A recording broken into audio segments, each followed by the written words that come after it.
Now the whole of the country is actually waiting for the president, Muhammad Buhari, to arrive on Wednesday as planned. That is, they actually said on the 14th, yeah, I could remember, or 16th, that he was going to return back to the country. Well, we're keeping our fingers crossed and waiting for him to really return. But, the way they have planned it out, we don't know if the president will be here. And, there's a hint has already gone into the air now that there have been reports that he is likely not going to return, that it was just planned that he should travel and tell Nigerians he was going to return. Remember that he did not even hand over to the vice president, Yemi Oshibanjo, because earlier he was supposed to, give and also transfer the mantle to the vice president, Yemi Oshibanjo, but he did not do that, giving the false impression that he was just going for a few days, for 14 days or so, and would quickly return. But now there have been hints that he's not likely going to return, and now there's already an excuse pushed forward that he's not even going to return. And I will tell you what some of them says and why the presidency is saying the president is not likely to return as the day that was earlier speculated. Anyway, guys, more details will come to you shortly. But please, if you have not subscribed, what are you waiting for? Please ensure you hit the subscribe button and also give this video a thumbs up, and don't forget to hit the notification bell so that you can get updated anytime we drop a new video. All right, guys, without further ado, it says right here that for a long time now there have been protests in London, United Kingdom, because of President Muhammad Buhari's medical treatment over there.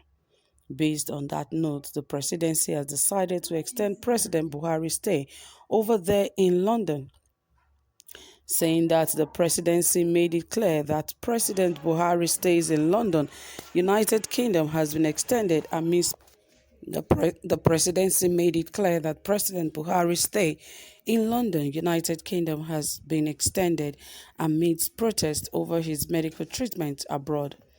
The presidency further made it clear that the planned return date might no longer be feasible because of the growing protest in London. And really, it said in the group, they said presidency to extend Muhammad Buhari's stay in UK amidst protest over medical treatment. It should be noted that some Nigerians in the United Kingdom are protesting against President Buhari's medical treatment or checkup in London. The protest tagged Buhari must go home was initiated by Nigerians living in the United Kingdom. The aim of the protest is to force President Buhari to return back to Nigeria and fix the health sector in the country. Things must be done properly in our health sector so that it will not be necessary for the president to travel for another country just for treatment. Yes, that was what Nigerians actually agreed and said that the president should not even go for checkup if he has the equipped and a suitable environment for treatment. He shouldn't have even thought about going outside the country. But guess what? All they do is to share money among governors, but forget that the health sector is very, very, very important. Because if they should understand that, one of the major places in the country that enough money should go into is the health and education sector. I remember how Nigerians were actually crying and even saying, how come the budget for the renovation of the House of Representatives was more and higher than the money for the health sector and that of education? So you can see that we are always placing our priorities in the wrong places, because if we are to place our priorities right, we should understand that the number one sectors Nigeria should put their money, because they say where you put your money, there your mouth, or where you put your mouth, there you should put your money. Now, if the right priority Nigeria has is to put the money in the health sector and education sector, you would see it in the economy, you see it in the lives of the people. Now they were complaining that Nigerians spend over how many billions on medical tourism. What do you expect? Now, resident doctors, if not for God's intervention, that they just resumed their strike, resumed from their strike. You can imagine how the health sector has been on crumbles, or has been crumbled by this government. Now these guys have gone on strike. Thank God for the quick intervention that they've been pleaded with, and they had to call off the strike. How can you pay doctors hazard fee of 5,000 naira, resident doctors? What do you take them for? And you pay the House of Rep members millions for reading a newspaper. That is placing our priorities in the wrong things and in the wrong places. House of Rep members do not even need allowances to read newspaper. Everybody now has their phones where they can read newspaper and even listen to news from. So why would they pay them billions of naira at this 21st century? A lot is going on that immediately you wake up on your phone, there are already reports going on your phones. You can place them in a way that it will be favorable to you, what you want to hear. But it is so surprising that our country is still paying House of Rep members, senators, huge sums just for them to read newspaper. And yet you cannot pay hazard fees, you cannot pay the salaries of resident doctors. That means you do not care about the lives of the citizens of this country. Because if you care, that should be one of the sector or department that you should first put into consideration when talking about allocation and how much funds should go into those sectors.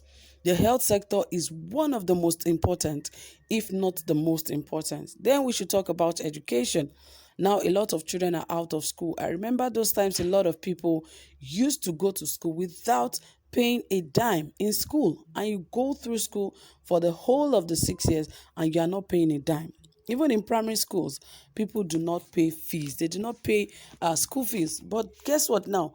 Most of the schools will even tell you, some state governors will tell you that they don't pay school fees, but yet the amount those students will pay, they will tell you this for exam fee, for practical fee, for this, for that. It is even much more than the school fees that those students are going to pay, or those pupils are going to pay. Now, we should set our priorities right. That will help. That is why a lot of people are clamoring and crying for a restructuring.